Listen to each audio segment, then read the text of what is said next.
Good morning from Panhandle Outdoors, America's only daily outdoor TV show. Your source for fishing, hunting, and information for folks who enjoy the great outdoors. Now sit back, relax. It's Panhandle Outdoors.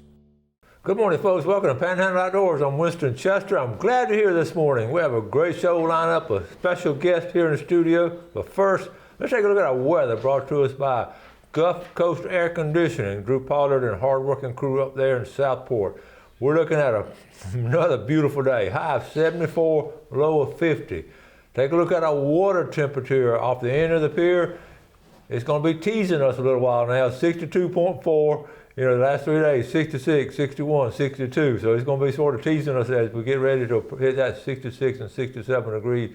And that's when the fish start jumping in the boat. But right now, we have to wait a little bit. Our river readings, take a look at the Apalachicola of Bluntstown. It's still high. It's right at 10 foot, and it's still going to be a little bit high. But the Choctaw at Carabelle, 5.2, just like yesterday, a good, slow, steady decline. Both rivers look like for the weekend they're going to stay about where they are now. It looks like Apalachicola may drop a little more. Tide chart brought to us by Kent Forest Lawn. Today is March the 3rd. Decent tide, a little bit of a tide today. Not much tide for the weekend, folks. I'm sorry, we're just not going to have any tide. So we're about to hit some neap tides the next couple of days. All right. The wind's going to be coming out south-southeast at about 10 to 11. Let's take a break. We'll be right back with our guest. Okay, welcome back, and welcome to our special guest this morning, Kenny Bostic. Hey, Winston, how are you? I'm doing great. Kenny and I go way back. We're on here to talk about turkey hunting because it's right around the corner, and he is an avid turkey hunter, but there's so many other outdoor things that sort of all blend together, and you know, being an outdoorsman, you know what I'm talking about. Oh, yeah. You know, I grew up here. I was born and raised here. I grew up over here off of Friendship Avenue. Mm-hmm. When we were kids, we would just go down to the bay and we would pick up scallops, shoot grouper, just anything in the bay and bring it home and Mama would cook it up. Everything back then was simple. You know, nobody had any money back then. Everybody rode bicycles. I walked from St. Andrews to Bay High until one of our buddies, when I was in the 11th grade, got an old DeSoto. And about 10 of us kids would jump in it and go to Bay High. But everything was simple. And I think you could, in that era, you could write that story in any small town in America. I think you America could. And all that. That's a great scenario. Yep. But here we were blessed with the bays and you know, and go get scallops. Where'd you get the scallops from? Just right along Beach Drive. On Beach Drive. And one time, a buddy of mine said, let's make us some money. So we went down there, about 5 or 6 of us kids, and we picked up two big wash tubs full of scallops. And it took us a day and a half to shuck them. And we took them to St. Andrews, and back then there was a seafood house right beside the shrimp boat. Yeah. And we sold them, made $5. I said, you know, it's got to be a better way. So he decided to do other things then. Yep. Well, okay, we got so much to talk about. When you decided to leave, graduate high school and all, what did you do then? Well, I left and went in the Navy. Okay. I did not apply myself at Gulf Coast, and so I was either going to be drafted, and I joined the Navy with Rodney Shepard. Yeah. And then I was stationed in Hawaii for 4 years as an aviation electrician, and it was just and then I came back home. After I came back home, I got on with Arizona Chemical, and then soon after that, I got on with the post office. And then I met Martha at the beach, and we just made Panama City our home. And you did a career with the U.S. Postal Service. Yep, did 39 years. 39 years Postal Service. Yep, Good background, and raised a son and daughter, and now they're married with families. And one thing I know. We used to see a lot of each other on Sundays and all, but one of the things I always had that common denominator was that outdoors, how you love the outdoors. Right. My dad passed away when I was 12, but a lot of people stepped up and would take me hunting. We did a lot of squirrel hunting down at Pine Log. Now you don't hardly ever hear about people squirrel hunting. Back then it was real big. And when I got out of the Navy, we would go squirrel hunting. But I don't know if times have moved on, and now we're more into deer and turkey hunting. Yeah. But it used to be a lot of fun. Mm-hmm. You know, we've got all kind of pictures we're going to talk about next segment and all. Before we get to the pictures and all, and you do have a thorough passion for turkey hunting, I know. I love it. Yeah. When I got on at the post office, I met a fellow that, in fact, he was my supervisor at Arizona Chemical. His name was Kenneth Bosnack.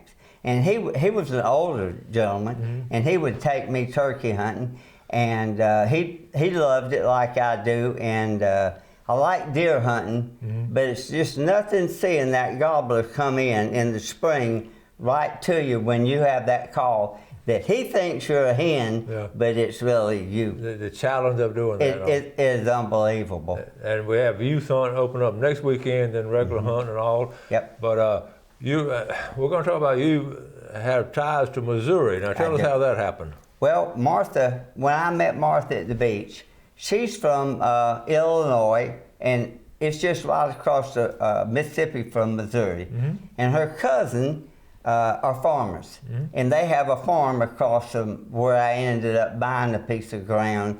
And you know, it's just everybody says, "Why do you go all the way to Missouri?" I said, well, when you get there, you understand. Yeah. It's a lot of deer, a lot of turkeys. In fact, in '69, the Turkey Federation released turkeys in my driveway. And that's where they got to start in Missouri. And you did, I sort of followed you. You sort of built your own little cabin. I have. And you worked, after you retired, you worked some at Home Depot. I did. So you knew a lot about building and all. Yep. And you built like a little cabin up there. Well, we've been there, built it 21 years ago. So you go up there every year and this time of year? Yep, spring and falls. And now that we're retired, I finally resigned from Home Depot, so we go up there a little bit more. And now we go usually from March to June and October to November. And he keeps me posted on his pictures and all. And I get there's some big deer up there. It is. So we'll talk about those. Okay. Let's take a break. We'll come back and show you some of Kenny's pictures. We'll be right back. Okay, welcome back. Sitting here with our fellow outdoorsman, Kenny Bostic, and we've got so much to go over. We're going to get right to it. We're not going to finish if we don't. So let's look at these pictures first. So show us this first picture. Well, this is my grandson Nelson and his dad Todd Burke.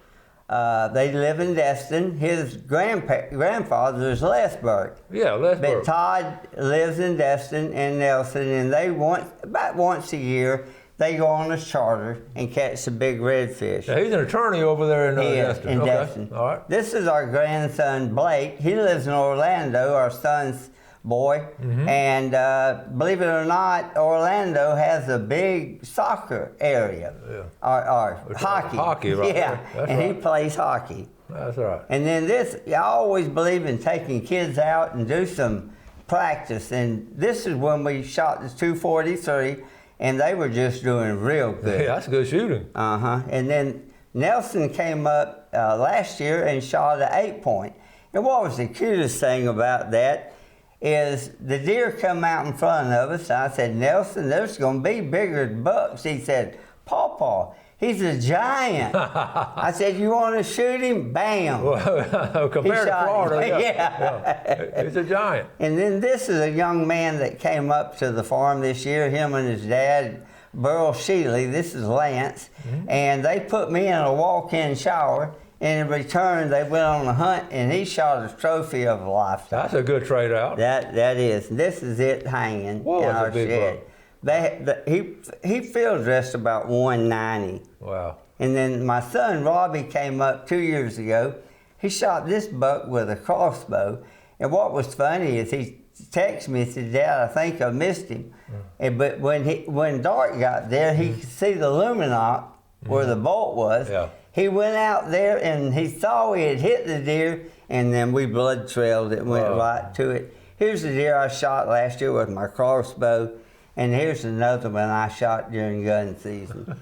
Those are big bucks. Yeah. In fact, I even let see if this video will play. All right, hit it on and see if it'll play. I don't think it's going to play. Okay, it's coming. It's playing. All right. So anyway, this is a big buck that I had at 12 yards, and I just let him walk. And right in front of him, if you look, there's a doe. So he's tending that doe because he knows she's getting real close to going into estrus. Yeah. And he's right there behind. I watched them for an hour. No and kidding. then they fell off. But they were at 12 yards. Wow. But Okay. I just trying to save them. This is getting into the turkeys. But this is the old man that taught me how to turkey hunt. And I shot that turkey in 1982. I was 33 years old. Back then, you didn't have all the leases. Everything was open ground. But this, if you look, you can see the middle feathers are taller, meaning that it is it's a young gobbler. But I didn't know any different. Back then, you were just tickle to kill a turkey. I know, it's springtime, brother. Azaleas are blooming. Yeah, you're just glad to get a turkey. And then this is, I want you to see if you can hear them gobble. You won't be, I don't think I'll be able to hear it, but this is up at your farm? Yeah. You got a good ground blind? Yeah. Okay. But if it would be able to pick up, you could hear them gobbling. Right. And this is turkey I shot last year. That's a big one. Yep. And this is another one. You can kill two. And then this is the same turkey. We always hang them on that windmill. That's a pretty picture. After the season was over, I called these two up and just took the picture of them. Oh, cool. Yeah, they were gobbling and strutting. That's a great picture. Last year I went to Nebraska. I've always wanted to shoot a Merriam. There's different strains of turkeys. Right. And this is a Merriam. You can tell by the white feathers. Yes. Uh-huh. And then this is 2 years ago I went to Kansas. I shot a Rio. It's another strain of wild turkeys. And then I had a mountain. Oh, cool. Yeah, they just turned out pretty. That's a great And mountain. this is in our basement up at our farm. That's up at the farm. That's great. Uh-huh. And of course, Martha, she loves to fish. Yeah. That's your pond? You got a Yeah, pass that's up our there? pond. All right. And then this is, everybody says, why aren't you up there right now? I Ooh. says, this is our house up there I built. That's the reason you're not up there right now? Yeah, everybody says, where are you going? I said, I'm going to the farm. To the farm. And then this is our barn. Okay. But, this is sort of neat. If you have any ponds around, put out wood duck boxes. She hatched 14 little wood ducks last year. Oh, cool. And you can stick your phone in there and take a picture, and she just looks at you. We need to put more wood duck boxes Yes. up. We really do. We do. And then last year That's a I fine timbered my farm. Okay. And I had never timbered it. We've had it for 38 years. And the guy told me if I hadn't have timbered it, the trees were starting to die. Okay. Mm-hmm. I Good think deal. that's it. Okay, what a great set of pictures and all. Getting back to the species of turkeys, now you got a Merriam, a Rio, and an Eastern here. Here. Okay, so what does that leave And you? then in South Florida is Osceola. Osceola, and to me that'd be the closest one. Yeah. But yeah, well, how much does it cost now to go on one of those hunts? On one of it's $2,000. Isn't that crazy? It is. And it's mainly because there's so few and so many people in turkey hunting and they're wanting to go. Wow. Yep. Well, that was a great set of pictures, but the most impressive thing, we've got all kind of stuff here. Yeah. I'm going to go and show you the most impressive thing I've seen all morning. I'm going to sort of touch it gently, and I want you to explain to people what this is, okay? You see it's obviously a deed, so can y'all sort of see it? Tell the folks Yeah. what. When I bought my farm up in Missouri, they give you the abstract. It's handed down to whoever buys it. And in 1846, it was deeded to, he's got his name right here. 1846 now. Yep. It was given to Aberdeen Blanchard. The United from States the government. United States of America. That's the original deed. That's original And deed. here it is right with the original deed. You don't Yep. see that. I mean, that's museum Yep. quality. And then it was passed on down and sold. Yep. And what's funny is here everybody tells you what you pay for a place. Yeah. Up there it's $10 and other considerations. is that how you put it? That's interesting. Yeah. Well, that is so cool. Yeah, it and is. How many acres was it? It was 135 original acres. 135 original Yep. acres. That is Uh-huh. neat to have that. Yes, Yeah. sir. Wow. And mine is in here too. 18, okay. Since so I Pastor, bought it. Uh-huh. how about that? Yeah. That's cool.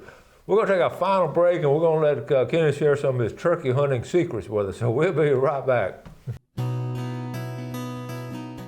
Okay, welcome back. Let's take a look real quick at our fishing game time today, brought to us by Blue Water Outriggers in Port St. Joe. One time, 11:51 to 1:51. That's at lunchtime. The boss is going to give you an hour extra to go catch some fish. And we got all kind of stuff to talk about. What do you want to start on your turkey stuff? Well, we just go over a few calls. A lot of people go over the top with calling. Mm-hmm. An old man that taught me how to turkey hunt, and I still believe it this day, you can either be a caller or you can be a killer. And a killer is one that uses very few calls, and it's mainly just a cluck and a yelp. Okay. And that's all you really need to do. I try to get as close to that turkey as I can in the morning before he flies down. Mm-hmm. And then I'll make a little tree yelp or a little cluck. And a cluck is nothing more than and a yelp.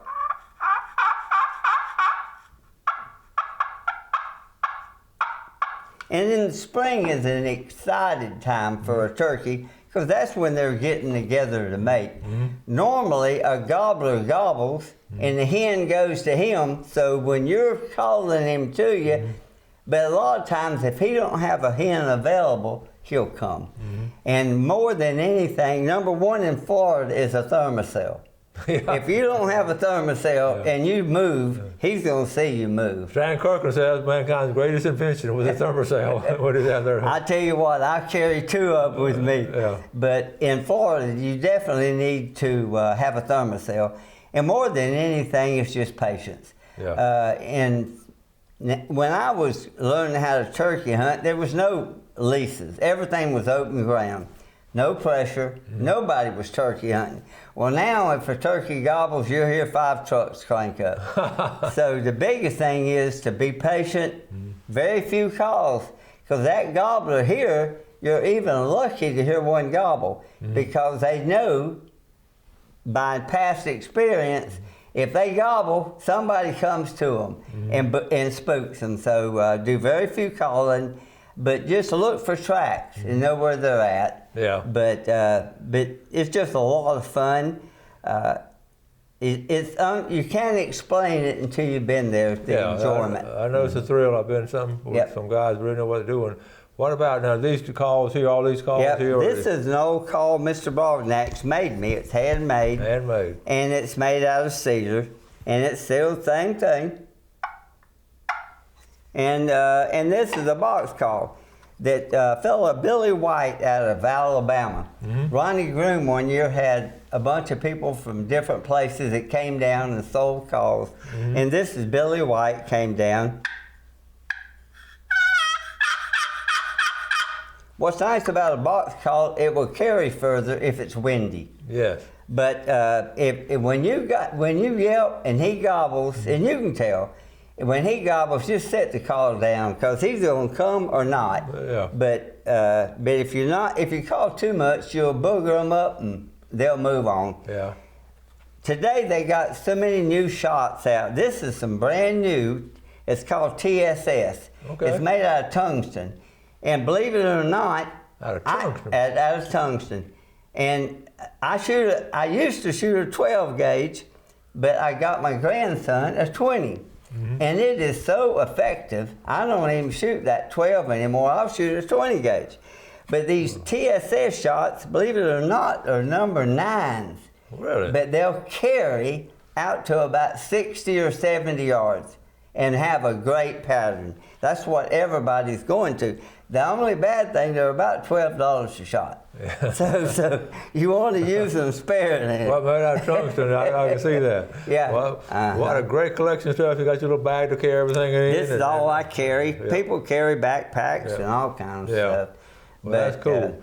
So you're gonna be leaving pretty soon for Missouri? Yeah, we're leaving Saturday. Oh, okay. I always take about 40 pounds of shrimp up with me, Because some of my neighbors let me hunt on their property. They won't let me pay them, but they love shrimp. That's a tradition. That's happened for so many, like a couple of generations. Folks down here take that seafood up there to Alabama and Mississippi and Georgia and those people up there. A lot of times a couple of bag of oysters and all. Yeah. So what you're doing is They love it. They expect it. and it's fresh off the boat. And another thing we take is Tupelo honey. Okay. You know, Tupelo. I used to be a beekeeper, and Tupelo honey never sugars. And if you have a good year, some years it's not as good as others, but if you have a good year, that honey it maybe get a little darker, but it will not sugar. And it's just a good gift. Yeah, that's a great idea. Yeah. That's all I have is Tupelo. That's all I guess I'm just addicted to Tupelo honey. Yeah. And it is. I forgot you were a beekeeper at one time. One time I had about 50 hives of bees. You've been a busy man. And me and my kids, they were little then, and we would extract it, and I had Ken's Honey Farm, and I would sell it up here in Cottondale. Years ago, Cottondale was 2-lane road, and they called it the Watermelon Alley. Yeah. Everybody had to slow down, and all the locals had watermelons for sale. And I sold my honey up there. I remember that. But it was a lot of fun, but it's a lot of work. I know. Again, we're about to run out of time, and I know we'll stay in contact on Facebook. He'll be sending pictures and all. And how long does it take you to drive up there? 16 hours. 16 hours. You stop and we stop. And I used to be young and not as smart, but today me and Martha will spend the night and then get up there safe. Well, I wish you good luck, and, I appreciate thank you so much for coming on the show and sharing all this stuff. Well, you know, there's a lot of people out there like myself that love the outdoors and pass it on to the next generation. This year I'm taking Martha's niece's little boy hunting. Awesome. And I've tried to take everybody up there when they're still under 16. All right, great. Thank you so much. Thank you all for watching Panhandle Outdoors. Always have some great outdoorsmen on. Do something good today for your fellow man. Have a great day, and God bless.